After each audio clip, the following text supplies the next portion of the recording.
kenapa pula saya sebagai seller, kenapa saya pula yang kena bayar? Jumlah kerugian yang saya tanggung lebih kurang RM1,000. Saya ambil inisiatif untuk jual barang online. Saya jual barang menggunakan satu aplikasi, namanya ialah Carousel. Most of the time, saya memang akan jual kasut. Jadi saya letakkan harga RM1,000 lah, memang untuk market price. Jadi bila saya letak listing, ada orang yang check. So bila kita dah sembang-sembang, dia cakap dia is not a Malaysian.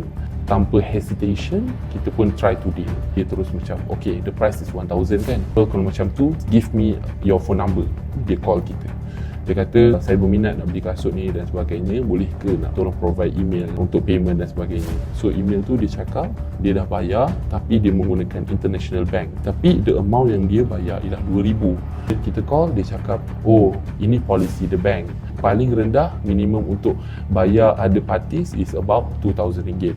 And then dia kata, you have to pay me RM1,000 lah. Saya terus bank in RM1,000. Dia kata, alamak, bank still tak boleh release the money. Cakap, you need to pay another RM2,000. Kenapa saya pula yang kena bayar? Supposed dibayar yang bayar kat seller. Jangan percaya orang sangat. Jangan simply share nombor phone kita dengan orang.